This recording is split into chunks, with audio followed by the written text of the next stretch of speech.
2025. That'd be a cool ride to go on. Yeah. Expensive. Yeah. Depends where you sit. Yeah. All right. Worth every penny. Yeah. All right. This is so cool. This is Jack Cutter, the owner of the museum.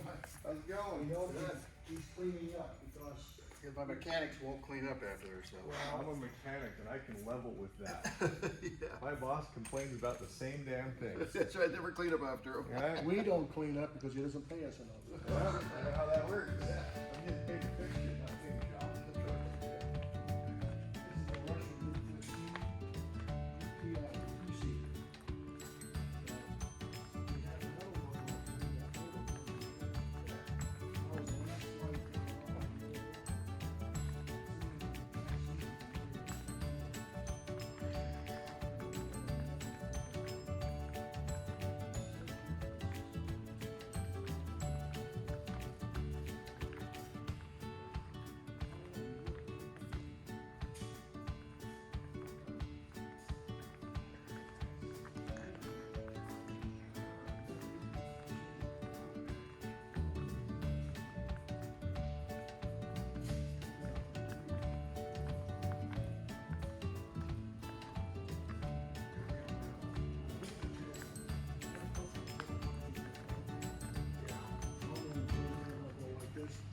Strike the flight deck. So lift the wing up, bring the nose down. The way that wing is, that's the way the attitude the plane takes off, just like that. The way it sits there, takes off just like an elevator, okay? Same way when it lands.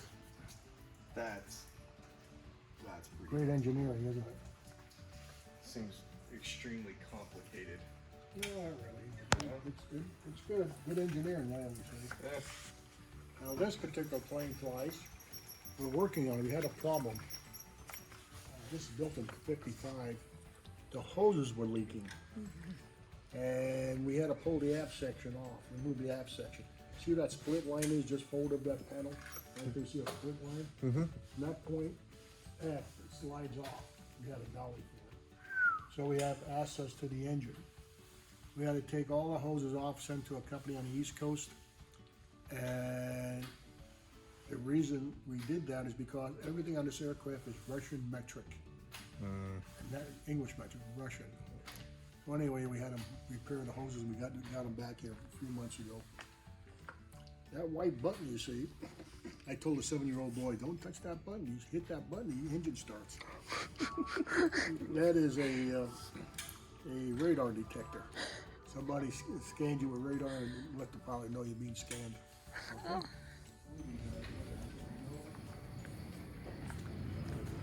Now, this aircraft only carries 296 gallons of fuel in the fuselage tank. There's no fuel in the wings. Okay? 2 tanks in the fuselage. And the tanks surround the engine, by the way, exhaust. At idle, the engine burns anywhere from 80 to 100 gallons an hour. At cruise, about 330 gallons an hour. You got 296 gallons of fuel. We have these 200-gallon drop tanks on here. I call them drop tanks because they're not droppable. They're bolted off because it's illegal to drop anything from an airplane. Here's some pictures that I took earlier this year with that same airplane of the tail wings off, so you can get a good look at the engine. This was when we had the girls over the summer. You know, you have a checklist to make sure you follow everything by the book. Right. If you don't follow the checklist, exactly, you're gonna get killed. Yeah. Here's something very simple where planes crashed. Right here.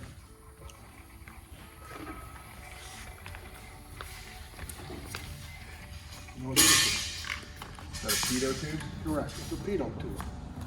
Pitot tubes have heaters in them, electric heaters, so it doesn't freeze. Right. I can name you 2 aircraft, two accidents. One was the New York Giants football team back in the late '69. They chartered a Northwest Airlines 727 to fly them back to LaGuardia, New York. The team got off the plane, the flight attendants got off the plane, and the plane took off, and they were heading back to Minneapolis. And as they're flying along, according to the cockpit voice recorder, somebody says, hey, look how fast we're going, we're doing 300 knots. When you're below 10,000 feet or less, top speed is 250 knots. So the plow starts slowing down. He throttled back and he pulled the yoke up a little bit. Well, that wasn't the problem. He failed to put the heat on. So it's getting an erroneous. Oh,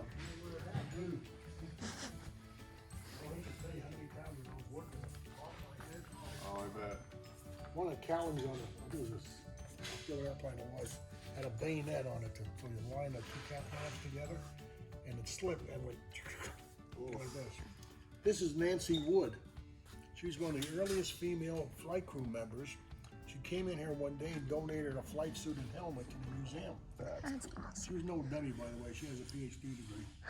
And did you see the movie Top Gun? Mm-hmm. Well, she flew the back seat. That guy Goose. Uh-huh. That's what she did. Okay. All right. And he said the first flight suits they had were for men, not for women. So they looked like Ronald McDonald suits. But anyway, she told us what they did for her. They took 2 men flight suits, cut them down, and kind of custom fit them. And later on, this is a woman's flight suit. Right. So pretty neat. She told us a story. She was flying the back seat of an F-101B Voodoo. Do you know what that is? Mm-hmm. All right. They carry 2 air-to-air nuclear missiles. Oh yeah, pretty heavy on. The Canadians had a bunch of them. That was for intercepting Russian bombers coming over the North Pole. Anyway, they're coming for a landing on a military base, and she called on the radio for landing instructions. And remember, she's one of the earliest female flight crew members. She called in for the landing instructions, and the guy in the control tower hesitated a moment, and he said, "What kind of aircraft are you in?" She replied, F-101B Voodoo. The A models are the same as the fighter. B models are intercepting. And the guy hesitated a moment, then he said, I'm not talking to you, there's no woman flying around. The fighters. And then the pilot got on the radio and said, no, she's an RO, radar officer. She's the one you need to be talking to right now, homie. Yeah. That's cool. Yeah. This is interesting. One of our former members, he passed away. This is an Air Force uniform. He was a master sergeant. That's his dad's World War II Navy uniform. Oh And that's his grandfather's World War I Army uniform. Holy crap. I pulled my uniform out of somewhere in the garage. Just the blouse. I couldn't even get my own here. That's interesting. I'll bring that up to the boss. Maybe we can do that. He used bleed air from the engine, so we can use a nitrogen bomb. This is from Ronald Reagan, President Reagan's Air Force One airplane. His aircraft is a 707 type. Right. And it's mounted on a pedestal in the Simi Valley, California. That's where his museum is. And the reason it's here is because they told the volunteers to remove any weight from the aircraft that the public can't see, so they could put the aircraft on a pedestal. Save weight. This is called a CSD, constant speed drive, and mounted piggyback to it is a 40 kVA generator. I've changed probably 2 dozen of these on airplanes. This drive gear, the shaft on the front, goes into the gearbox of the jet engine. Okay. And through mechanical linkage, it rotates this. And it's like a hydraulic transmission. No matter what the speed of the engine is, it turns at a constant speed. Okay. So this can put out 115 volts, 400 cycles. Now take a look at the different size shafts, this one and that one. See the difference? Diameter? If you want to be an aircraft mechanic, it's on a test question. What do you call that shaft? Right there. I'm guessing if it's mounted, if the engine's here, I'm gonna guess that's the input shaft. Yeah. That's what we call it on a No. car. There's another name for it. It's an engineering term. It's called a quill shaft. Q-U-I-L-L. Okay. It's designed to shear off if this freezes up or the generator freezes up. And that way you don't destroy the gearbox or the engine. Right. And so or stop the engine. Almost stop it. You have to shut it down. So therefore it just doesn't produce any electricity anymore. That's all. That's a string. I got you. That's it. That's it. Very That's cool. so cool. Let's go over here. Varnish. You know what the panel will use?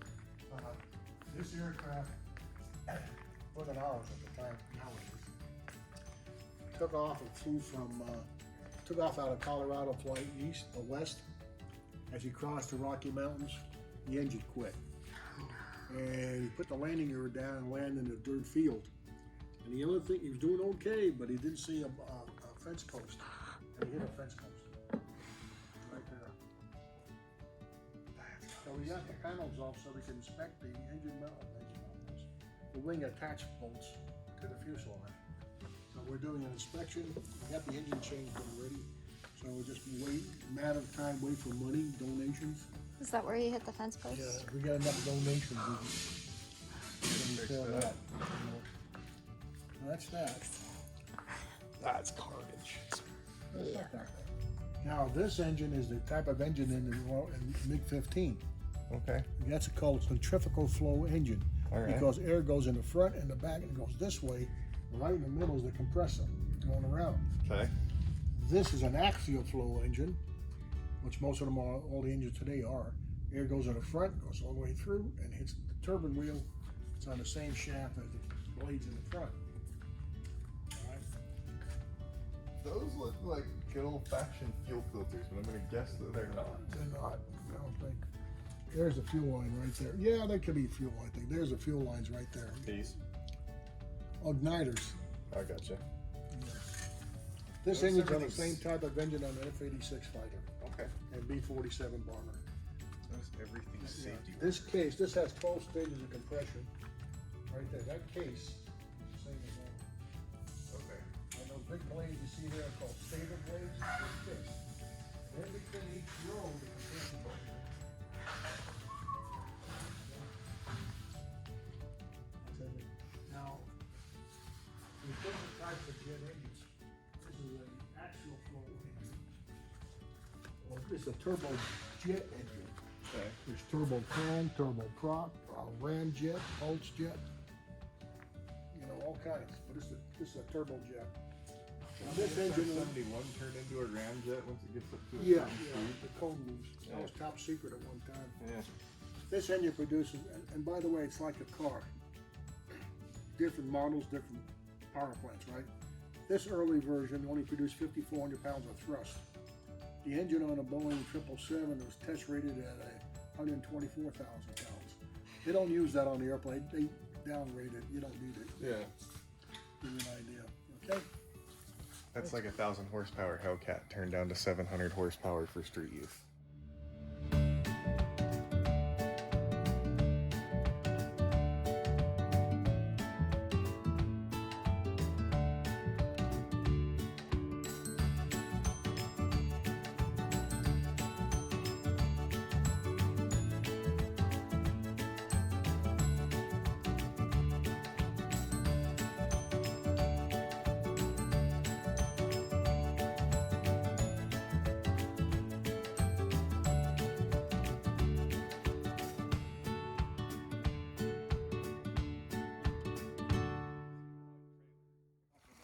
It's a turbo fan. Turbo fan.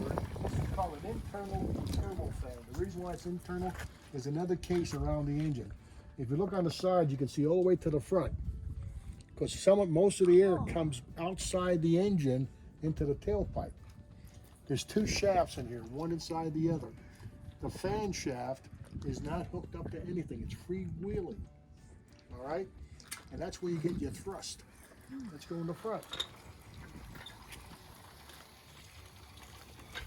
So they're doing a full restore on the old Willys? Yep, one of those 46 with it. Most of the air down here, about right here, goes all the way through to the back. Wow.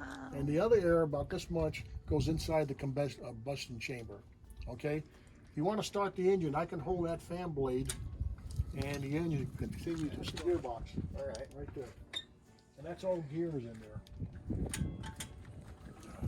That's cool. I changed a few of these. Yeah? Looks heavy. Looks heavy. Stand in front there, we can't touch the sides of the car.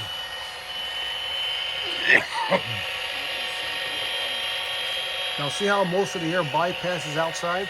And very little goes inside. That paint stripe you see, that came from Korean Airlines back in the 1980s. And what that does, it scares birds away. It looks like an eagle eye. And when it's rotating and you got a twin engine airplane, bird sees it and it goes away. It reduces bird strikes by 30%. Holy crap! I always That's thought it was ingenious. to like let you know it was Spinning. moving. If This the will noise wasn't turn. going to give it away. If the wind's blowing, this will turn. So it doesn't tell you if the engine's running. Fair point.